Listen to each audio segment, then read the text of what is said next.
Welcome back. Let's talk. This week, shall we understand a little more about the emotion called fear?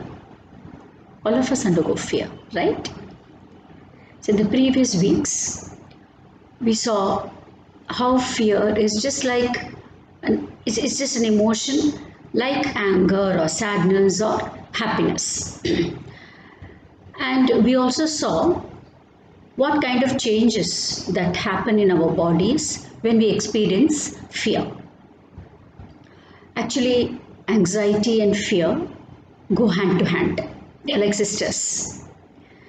They have similar physical symptoms like faster heartbeat, breathlessness, dizziness, excessive perspiration, and so on. But there are some subtle differences between the two. And understanding these differences can help us handle anxieties and fears better. Now, fear is something that we experience when we perceive a threat, that is, when we are faced with a danger, a threatening situation.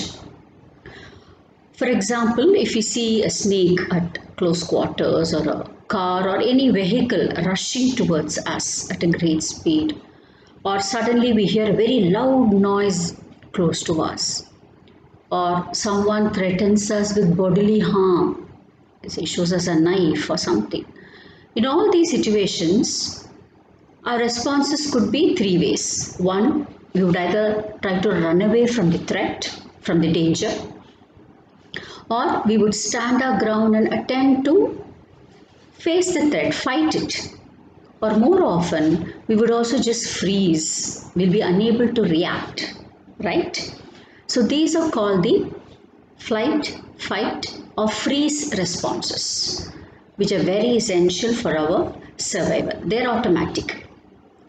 Anxiety, on the other hand, is a constant or a near constant, almost persistent uneasiness or worry or concern that we may have after a threatening situation has happened, or it may also be thoughts about future when we constantly think that a bad situation may happen to us and we don't want that to happen, and it's constantly worrying us. So it's felt almost all through the day or intermittently throughout for several hours. So what do we understand from this? Most of us have anxiety, right, and not fear, because only rarely we come face to face with a dangerous situation. But the feeling of unease and apprehension that anxiety gives us is felt more commonly among the people. Let's understand this through a few examples. Say someone has been a victim of sexual assault or mugging or been an accident victim, or they have faced huge loss in their family, either financial loss or someone close to them passed away. We term these traumas. And for all such people, even after several months or even years after the incident happened, they will have anxiety. They will have anxious thoughts, either recalling the trauma or thoughts of such an incident again in the future. So this is called post-traumatic stress disorder. They need a lot of good support from friends and family, which can greatly reduce their anxiety over time. Sometimes they do need therapy also, which would be closely aligned to the specific nature of trauma they have undergone. There's another kind of fear that's extreme and irrational called phobia. For example, when people have extreme fear about staying alone, they will always want someone to be with them. Or some people have fear of closed places, or of climbing heights, or of water, or insects. And actually, there's no limit to the kinds of phobias that people have. The list is endless. Here, a therapy called systematic desensitization would help. For this, firstly, they are taught some deep relaxation exercises, more specifically what is called the progressive muscle relaxation exercise. This involves tightening and releasing each part of the body's muscles, starting from foot to head. And then whatever object or situation about which they have this irrational fear for is introduced to them very, very slowly in very small doses with the support of the therapist in a very supportive environment. For example, when someone has fear of closed spaces, they may even refuse to go by lifts. They will not use lifts. So first they are taken through these relaxation exercises. Then they will be asked to imagine themselves traveling in a lift. After that, they will be asked to go in the lift several times along with a trusted friend or even a therapist. Then they will travel alone, all by themselves in the lift several times. So what's happening is in very, very small doses, whatever they have fear for is introduced to them and they get desensitized to that fear. There's another kind of disorder related to fear and anxiety called panic attacks. These can be unpredictable and they can come unprovoked and can last up to several minutes. It's a very difficult experience for them. They feel suffocated, smothered. They feel they will not be able to breathe.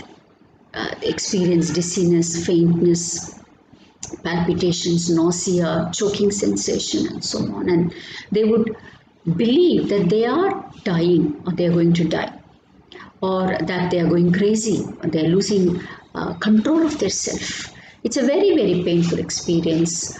And those who suffer from panic attacks then develop another kind of anxiety and start avoiding going out for fear that they may again get panic attacks and embarrass themselves in public. And this would greatly make their life dysfunctional. And they need medications along with therapy, and therapy would range from deep breathing, visualization exercises, muscle relaxation exercises, counseling, also good food habits, total avoidance of alcohol, cigarette, or any kind of drugs, fitness exercises, and so on.